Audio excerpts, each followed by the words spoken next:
On ne peut pas imaginer tout ce qu'il y a comme ça au bord de la route.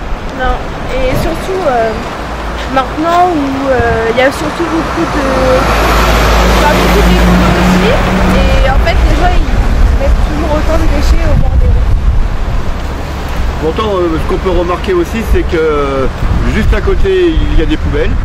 Elles sont quasiment vides et tout autour il y a des bouteilles plastiques, des choses comme ça qui traînent. Des canettes, paquets de cigarettes aussi. Ouais. C'est un manque de civilité? Oui, je pense. Ça passe aussi par l'éducation aussi, je pense. C'est la première des choses. Est-ce qu'on sensibilise pas assez les enfants peut-être? Justement, c'est ce que je comprends pas, c'est que je pense que maintenant dans les écoles, à la télé, on parle beaucoup quand même de l'écologie et il n'y a rien qui est vraiment mis en place.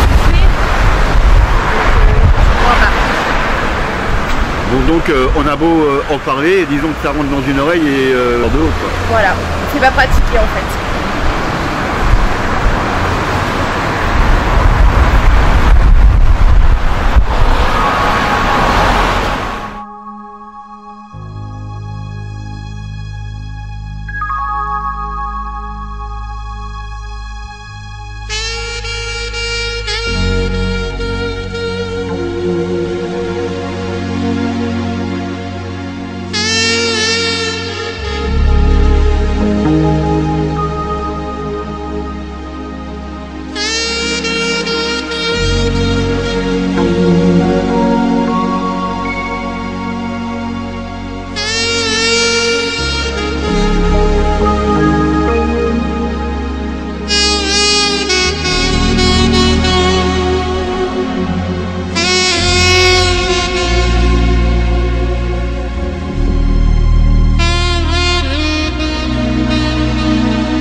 Qu'est-ce qui s'est passé? Il s'est passé que depuis 9h30 ce matin, depuis Rouen, quoi, on a ramassé...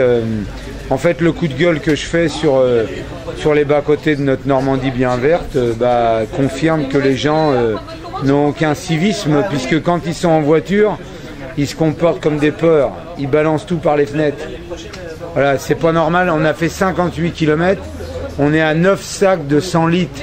Alors, qu'est-ce que c'est? Le message, c'est de dire aux gens, est-ce que chez vous, vous jetez pas les bouteilles, etc. Voilà, vous les mettez dans votre poubelle, vous avez un respect chez vous, et dès que vous sortez de chez vous, vous pouvez pas faire la même chose, c'est-à-dire que quand c'est dans votre voiture, vous attendez que vous rentrez chez vous et vous les mettez dans les poubelles. Il y en a partout des poubelles. J'ai calculé que sur les 42 km, il y avait 7 aires où il y a des poubelles. En fait, et puis le futur pour nos campagnes, pour la planète, ce sont les enfants. Alors, est-ce qu'il y a assez de prévention qui est faite? Est-ce que c'est bien fait? Qu'est-ce que tu pourrais peut-être suggérer? Non, moi, l'année prochaine, je vais faire la même chose avec des jeunes. Le problème, c'est que c'est l'éducation des parents, puisque les parents jettent. C'est pas les enfants qui conduisent les voitures, c'est les parents, ils les voient. Les automatistes, c'est qui vont faire ça. Moi, ma mère, elle m'a jamais appris. Bon, on n'avait pas de bagnole, mais on y allait à pied ou en vélo, mais on n'a jamais jeté ça. Alors, je vois pas. Ça, c'est l'éducation des parents. Et puis, deuxièmement, faisons comme en Allemagne. Moi, j'ai fait Rouen à Neuve en vélo, il y a 3 ans. Arrivé en Allemagne, c'est simple. Toutes les bouteilles sont consignées 20 centimes. Tu achètes un pack de bière, c'est consigné 1,20 €.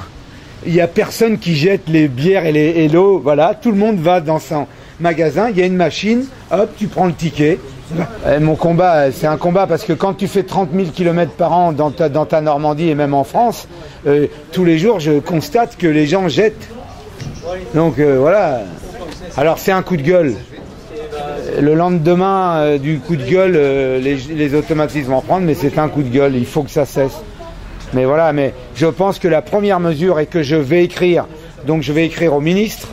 Là j'ai des photos. Donc toute l'équipe, on va faire une lettre au ministre, on va faire une lettre au président, on va faire une lettre au Premier ministre en demandant à ce que les ministères et la présidentielle puissent mettre en œuvre, et là c'est pas une grande mesure, l'obligation de consigne des bouteilles. Consignons ça 20 centimes la bouteille, je vous garantis, parce que là si on regarde, on va calculer en gros, mais là on a 60% de bouteilles ce matin. Si on les consigne, c'est déjà un grand pas. Voilà, consignons. Voilà.